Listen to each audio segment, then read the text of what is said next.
Innal hamdalillah nahmaduhu wa nasta'inuhu wa nastaghfiruh wa na'udzu billahi min syururi anfusina wa min sayyiati a'malina may yahdihillahu fala mudilla lahu wa may yudlilhu fala hadiyalah. Asyhadu an la ilaha illallah wa asyhadu anna Muhammadan abduhu wa rasuluh. Qala Allah ta'ala fi kitabihil karim, ya ayyuhalladzina amanu taqullaha haqqa tuqatih wa la tamutunna illa wa antum muslimun. Wa qala ta'ala, ya ayyuhan nasu taqu rabbakumul ladzi khalaqakum min nafsin wahidah wa khalaqa minha zawjaha wa batha minhuma rijalan katsiran wa nisaa'a wattaqullaha alladzi tasaaluna bihi wal arham innallaha kana 'alaikum raqiba. Wa qala ta'ala, ya ayyuhalladzina amanu taqullaha wa qulu qawlan sadida yuslih lakum a'malakum wa yaghfir lakum dhunubakum wa may yuti'illaha wa rasulahu faqad faza fawzan 'azima. Amma ba'du, fa in asdaqal hadithi kitabullah wa khairal huda huda Muhammadin sallallahu alaihi wasallam wa syarrul umuri muhdatsatuha fa inna kulla muhdatsatin bid'ah wa kulla bid'atin dhalalah wa kulla dhalalatin finnar. A'adhanallahu wa iyyakum minan nar. Hadirin kaum muslimin sidang Jumat yang berbahagia, rahimani wa rahimakumullah. Pertama-tama marilah kita menjadikan puji syukur kita kehadirat Allah Subhanahu wa taala karena atas limpahan rahmat dan karunia yang Allah berikan kepada kita, kita masih bisa melaksanakan salat Jumat secara berjamaah. Tidak lupa salawat dan salam semoga tercurah ke junjungan alam Nabi besar Muhammad sallallahu alaihi wasallam. Hadirin kaum muslimin sidang Jumat yang berbahagia, rahimani wa rahimakumullah. Tidak terasa kita sudah masuk di bulan Syawal, tanggal 17 Syawal. Artinya Ramadan sudah meninggalkan kita sekitar 17 hari yang lalu. Tetapi tentunya perasaan Ramadan, suasana, kondisi Ramadan sebulan yang sudah kita lalui seakan masih diingatan kita, seakan masih di kondisi dan keadaan kita di mana sedang melakukan ibadah di bulan Ramadan. Kita mengulang dan mengingat kembali bagaimana Allah Subhanahu wa taala memberikan kepada kita hidayah, petunjuk agar kita betul-betul mengamalkan amalan-amalan kebaikan kita di bulan Ramadan. Baik itu saum Ramadannya, baik itu tarawih qiyam Ramadannya, baik itu qiraatul Quran dan juga sedekah-sedekah di bulan Ramadan. Ini adalah merupakan amalan-amalan yang mudah-mudahan Allah Subhanahu wa taala menerima kita, menerima amalan-amalan yang kita laksanakan di bulan Ramadan, betul-betul diberikan ganjaran yang setimpal oleh Allah Subhanahu wa taala. Tetapi tentunya hadirin kaum muslimin sidang Jumat yang berbahagia, rahimani wa rahimakumullah, jangan sampai kemudian amalan-amalan soleh yang kita lakukan di bulan Ramadan seakan-akan hanya berlaku di bulan Ramadan saja. Janganlah kemudian seakan-akan saum, sedekah, qiraatul Quran dan juga salat malam kita hanya kita lakukan di bulan Ramadan saja, tetapi kita tinggalkan di bulan-bulan yang lainnya. Padahal Allah Subhanahu wa taala menjadikan bulan Ramadan adalah salah satu daripada fungsinya agar kita betul-betul menjadikan bulan tersebut bulan di mana seseorang yang beriman bisa terbiasa dengan amalan-amalan soleh di bulan Ramadan dan bisa melanjutkan di bulan-bulan yang lainnya.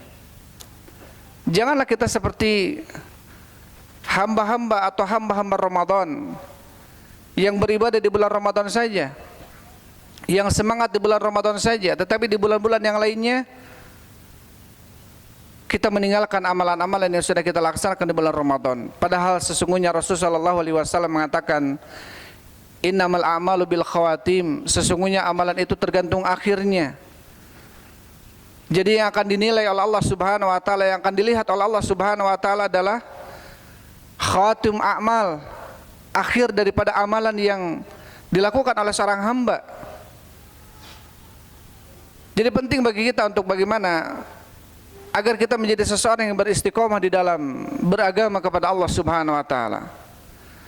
agar kita menjadi orang yang istiqomah dan menjaga amalan tersebut sampai Allah Subhanahu wa taala mewafatkan kita. Karena tentunya keutamaan istiqomah, keutamaan seseorang yang terus-menerus di dalam kebaikan dan wafat di atas kebaikan, jaminan dari Allah Subhanahu wa taala adalah surga baginya. Sebagaimana Allah Subhanahu wa taala berfirman dalam surat Fussilat ayat 30. A'udzu billahi minasyaitonir rajim. Innal ladzina qalu rabbuna Allahu tsumma istaqamu tatanazzalu 'alaihimul malaikatu alla takhafu wa la tahzanu wa abshiru bil jannati allati kuntum tu'adun. Yang artinya sesungguhnya orang-orang yang mereka mengatakan Rabb kami adalah Allah Subhanahu wa taala, kemudian mereka istiqomah, tatanazzalu 'alaihimul malaikatu, maka akan turun kepada mereka para malaikat. Artinya orang yang wafat dalam kondisi istiqomah, orang yang meninggal dalam kondisi dia istiqomah di atas amalan solehnya, maka tatkala dia sakratul maut, tatkala dia datang kepadanya kematian menjemput, maka Allah mengatakan tatanazzalu alaihimul malaikatu, akan turun kepada mereka malaikat. Dan malaikat tersebut memberikan kabar gembira kepada orang-orang yang diwafatkan oleh Allah dalam kondisi istiqomah. Wa absyiru, dan mengatakan alla takhafu wa la tahzanu. Malaikat akan mengatakan orang yang sedang dicabut nyawanya oleh Allah Subhanahu wa taala, maka malaikat akan memberikan kabar gembira kepadanya dengan mengatakan alla takhafu wa la tahzanu, janganlah kalian takut, janganlah kalian sedih. Artinya janganlah kalian takut dengan apa yang kalian akan hadapi nanti. Karena kematian bukan akhir dari segalanya, justru kematian adalah awal dari segalanya.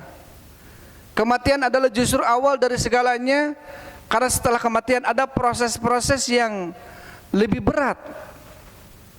Ada proses di mana di sana disebut dengan alam barzakh. Seseorang dimasukkan ke alam kubur. Di dalamnya ada nikmatul kubur dan fitnatul kubur. Ada kenikmatan kubur dan ada azab kubur. Di dalamnya ada pertanyaan-pertanyaan yang akan dilontarkan oleh malaikat-malaikat penanya kepada orang-orang yang dikubur. Dan setelah itu kemudian ada padang mahsyar, di mana seorang manusia dibangkitkan oleh Allah Subhanahu wa taala. Kemudian akan dihadapkan dengan asfasulul qada, di mana ditentukan putusan-putusan oleh Allah, dihitung amalan-amalan hamba. Dan masih banyak proses-proses yang tentunya kematian adalah justru awal dari segalanya. Maka tatkala orang yang meninggal dalam kondisi dia istiqomah, malaikat akan mengatakan kepadanya alla takhafu, janganlah kalian takut. Artinya janganlah kalian takut dengan apa yang akan kalian hadapi nanti. Wala tahzanu, janganlah kalian sedih. Artinya janganlah kalian sedih dengan apa yang kalian tinggalkan, anak-anak kalian, istri-istri kalian, harta-harta yang kalian tinggalkan. Ketika kalian wafatnya dalam kondisi istiqomah, jangan kalian sedih dengan apa yang kalian tinggalkan. Anak-anak kalian walaupun masih kecil, ada yang akan menjaganya, yaitu Allah Subhanahu wa taala, para malaikatnya. Karena orang-orang tua yang soleh, maka dengan kesolehan orang tuanya, Allah Subhanahu wa taala akan memberikan rahmat kepada anak-anaknya dengan menjaganya. Maka malaikat mengatakan alla takhafu wa la tahzanu, janganlah kalian takut, janganlah kalian sedih. Wa absyiru bil jannati allati kuntum tu'adun, dan berbahagialah kalian dengan surga yang telah dipersiapkan oleh Allah untuk kalian.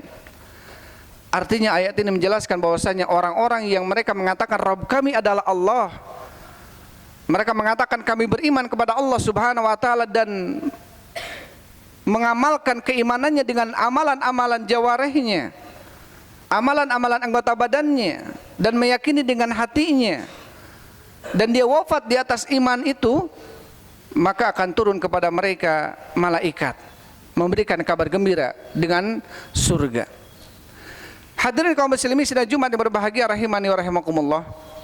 Di dalam sebuah hadis Muslim dari sahabat Abu Sufyan, beliau bertanya kepada Rasul sallallahu alaihi wasallam, ya Rasulullah, kulli fil islami qaulan la as'alu anhu ahadan ba'daka. Ya Rasulullah, katakanlah kepadaku di dalam Islam ini sebuah ucapan yang aku tidak akan bertanya kepada selainmu. Qala, kemudian Rasul mengatakan, kul amantu billahi tsumma istaqim. Rasulullah mengatakan, katakanlah olehmu aku beriman kepada Allah dan beristiqomahlah di atas keimanan. Artinya ucapan yang paling besar, di mana seorang hamba dia mengatakan saya beriman kepada Allah dan beramal dengan keimanannya dan istiqomah di atas amalannya. Karena istiqomah adalah karomah. Istiqomah adalah kemuliaan yang Allah berikan kepada hamba-hamba yang beriman. Istiqomah adalah milik Allah Subhanahu wa taala, maka perlu kita meminta kepada Allah Subhanahu wa taala. Sebagaimana Rasulullah sallallahu alaihi wasallam sering di dalam doanya meminta kepada Allah Subhanahu wa taala dengan doanya, Allahumma ya muqallibal qulub, tsabbit qalbi ala dinik. Ya Allah yang Maha pembolak-balik hati, kokohkanlah hati ini di atas agamamu. Allahumma ya muqallibal qulub, tsabbit qalbi ala ta'atik. Ya Allah yang Maha pembolak-balik hati, kokohkanlah hati ini di atas ketaatan kepadamu. Artinya Rasulullah SAW saja senantiasa meminta kepada Allah agar diberikan keistiqomahan, agar diberikan kekokohan di dalam beramal. Hadirin kaum muslimin sidang Jumat yang berbahagia rahimani wa rahimakumullah. Istiqomah adalah merupakan kemuliaan yang Allah berikan kepada hamba-hamba yang beriman. Tetapi tentunya istiqomah bisa kita upayakan. Tetapi tentunya istiqomah bisa kita cari sebab-sebabnya agar kita diberikan keistiqomahan oleh Allah Subhanahu wa taala.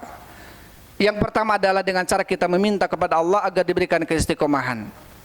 Sebagaimana tadi Rasulullah SAW senantiasa meminta kepada Allah dalam doanya, Allahumma ya muqallibal qulub, tsabbit qalbi ala dinik. Ya Allah yang Maha pembolak-balik hati, kokohkanlah hati ini di atas agamamu. Kemudian yang kedua, para ulama mengatakan agar kita diberikan keistiqomahan di dalam agama ini adalah dengan cara kita mempelajari ilmu tauhid. Adalah dengan cara kita memperdalami ilmu agama. Yang paling penting adalah ilmu di mana seseorang dia beribadah kepada Allah dengan cara yang benar, yaitu ilmu tauhid. Ilmu di mana seseorang memahami lafaz la ilaha illallah wa anna Muhammadar Rasulullah. Ilmu di mana seseorang memahami kalimat la ilaha illallah. Tidak ada sesembahan yang berhak disembah kecuali Allah, dan sesungguhnya Nabi Muhammad adalah utusan Allah Subhanahu wa taala. Ini adalah ilmu yang paling agung. Ini adalah ilmu di mana seseorang hamba ketika mempelajari ilmu ini dan beramal dengan ilmu ini, artinya betul-betul dia menyerahkan ibadahnya hanya untuk Allah saja. Artinya betul-betul dia tidaklah mengikuti kecuali Rasul sallallahu alaihi wasallam saja. Maka orang tersebut akan diberikan kemuliaan oleh Allah Subhanahu wa taala di dunianya dan di akhiratnya. Salah satu caranya dengan cara diberikan keistiqomahan. Sebagaimana Allah Subhanahu wa taala berfirman dalam surat Ibrahim ayat 27, A'udzubillahi minasyaitonir rajim, yutsabbitullahu alladzina amanu bil qauli tsabiti fil hayatid dunya wa fil akhirah. Yutsabbitullahu alladzina amanu bil qauli tsabit. Yang artinya Allah Subhanahu wa taala akan mengokohkan orang-orang yang beriman dengan ucapannya yang kokoh fid dunya wal akhirah, di dunianya ataupun di akhiratnya. Wal qaulu tsabit, kata Rasul, adalah kalimat la ilaha illallah.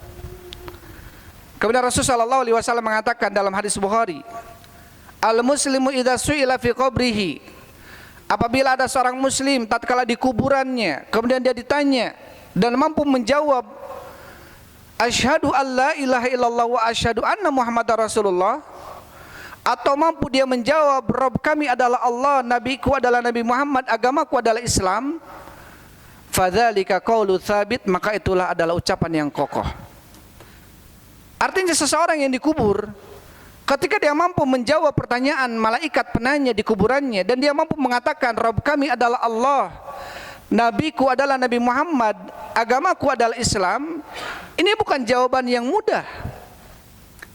Ini bukan jawaban yang mudah, tetapi ini adalah jawaban yang betul-betul taufik dan pemberian dari Allah Subhanahu wa taala, yang hanya diberikan oleh Allah kepada orang-orang yang di dunianya pun memahami kalimat ini, mengamalkan kalimat la ilaha illallah.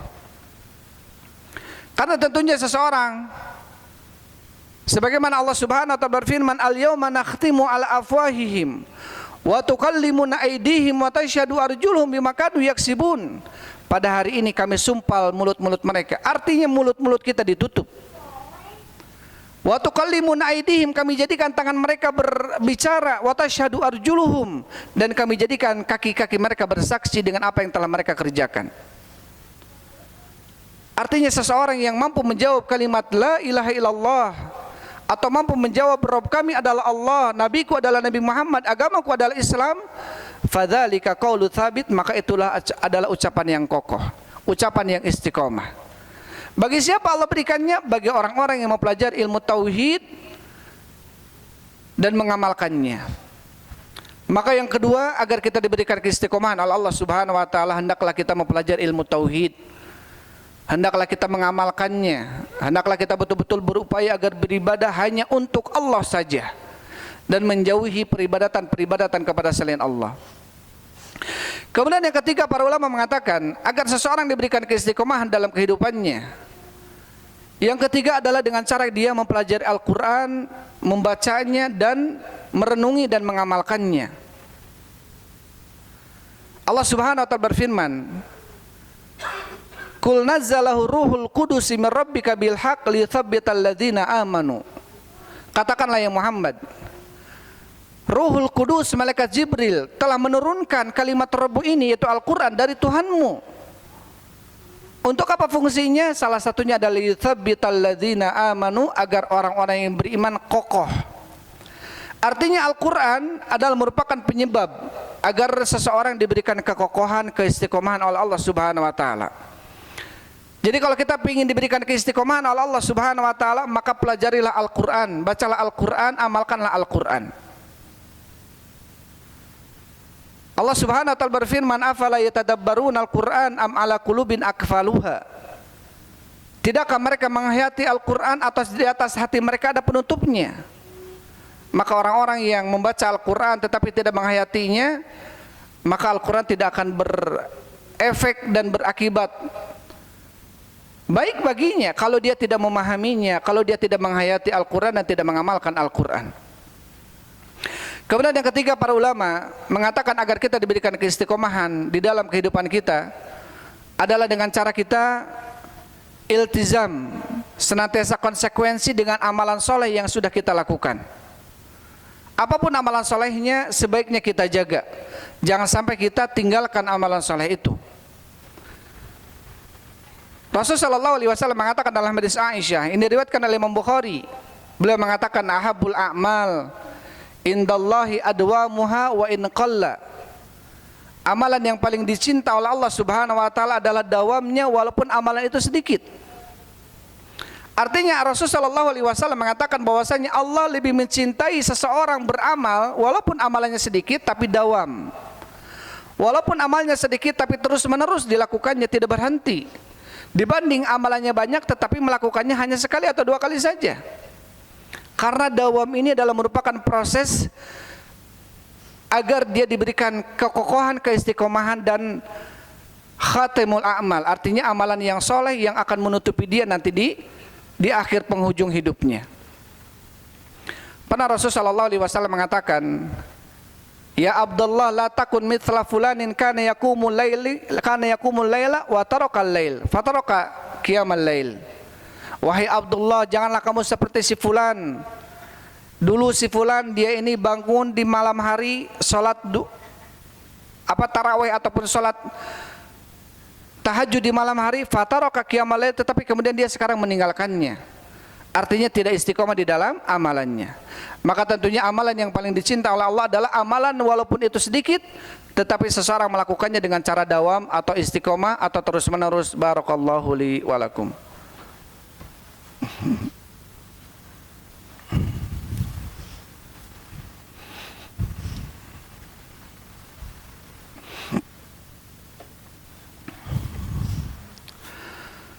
Alhamdulillah, wassalatu wassalamu ala rasulillah wa ala alihi wa ashabihi wa man walah, amma ba'd. Hadirin kaum muslimin sidang Jumat yang berbahagia rahimani wa rahimakumullah. Kemudian poin yang keempat dan terakhir, termasuk sebab-sebab agar seseorang diberikan keistiqomahan oleh Allah Subhanahu wa taala adalah dengan cara kita membaca biografi para ulama-ulama terdahulu. Adalah dengan cara kita membaca sirah-sirah para nabi, para sahabat atau orang-orang soleh terdahulu. agar kita tahu seberapa besar keimanan kita tatkala diuji oleh Allah Subhanahu wa taala. Dan inilah yang kemudian menjadi salah satu tata cara yang kemudian Allah Subhanahu wa taala memberikan kelapangan kepada dada Rasul sallallahu alaihi wasallam tatkala beliau diuji oleh Allah Subhanahu wa taala. Allah Subhanahu wa taala berfirman dalam surat Hud, "Wa kullan naqussu 'alaika min anba'ir rusuli ma nuthabbitu bihi fuadak." Begitulah ya Muhammad, setiap kali ceritakan kepadamu anba'ir rusul, cerita para rasul-rasul terdahulu, ma nuthabbitu bihi fuadak, yang mana dengan cerita tersebut kami bisa buat hatimu kokoh. Artinya apa? Artinya dengan banyak di dalam Al-Quran yang kemudian Allah ceritakan kepada Nabi kita bagaimana Nabi terdahulu dari kalangan Nabi-Nabi Bani Israel, dari kalangan Nabi-Nabi terdahulu kaum Syuaib, Madian, Thamud, kaum Soleh dan lain sebagainya. Bagaimana umatnya membangkang para Nabi terdahulu, bagaimana mereka Nabi-Nabi terdahulu ada yang kemudian disembelih oleh umatnya, ada yang kemudian digergaji oleh umatnya, ada yang kemudian disalib oleh umatnya, ada yang kemudian dilempari oleh umatnya. Ketika cerita-cerita Nabi tersebut diceritakan kepada Nabi Muhammad SAW, maka agar akan membuat kondisi hati Nabi Muhammad SAW lebih lapang dengan ujian yang Allah berikan kepadanya. Karena ternyata Nabi-Nabi terdahulu pun sama diuji oleh Allah Subhanahu wa taala. Begitulah pula dengan kita. Agar kita diberikan keistiqomahan oleh Allah Subhanahu wa taala, maka ketika kita membaca bagaimana orang-orang saleh terdahulu mereka diuji oleh Allah, bagaimana para nabi terdahulu mereka diuji oleh Allah Subhanahu wa taala, maka ketika ujian datang kepada kita dari Allah, kita akan menganggap ujian tersebut ringan dibanding orang-orang terdahulu. Artinya apa? Artinya agar kita lebih bisa apa? Lebih bisa kokoh dalam beragama. Ketika kita diuji oleh Allah Subhanahu wa taala, maka tentunya hadirin kaum muslimin sidang Jumat yang berbahagia rahimani wa rahimakumullah, tentunya keutamaan istiqomah jaminannya adalah surga dari Allah Subhanahu wa taala. Maka seseorang yang dia istiqomah, seseorang yang dia berupaya untuk mengamalkan amalan soleh dan tidak meninggalkannya, maka dia adalah salah satu ciri orang-orang yang berupaya untuk mendapatkan keistiqomahan dari Allah Subhanahu wa taala dengan 4 sebab yang tadi disebutkan. Mudah-mudahan kita semua bisa diberikan keistiqomahan oleh Allah Subhanahu wa taala. Innallaha wa malaikatahu yusholluna 'alan nabi ya ayyuhalladzina amanu shallu 'alaihi wa sallimu taslima. Allahumma shalli wa sallim ala nabiyyina Muhammadin wa ala alihi wa ashabi ajmain. Allahumma arinal haqqa haqqan warzuqna ittiba'ah wa arinal batila batila warzuqna ijtinabah. Rabbana hab lana min azwajina wa dhurriyyatina qurrata a'yun waj'alna lil muttaqina imama. Rabbana atina fid dunya hasanah wa fil akhirati hasanah wa qina adzabannar. Aqulu qouli hadza wa astaghfirullah li wa lakum. Wassalamualaikum warahmatullahi wabarakatuh.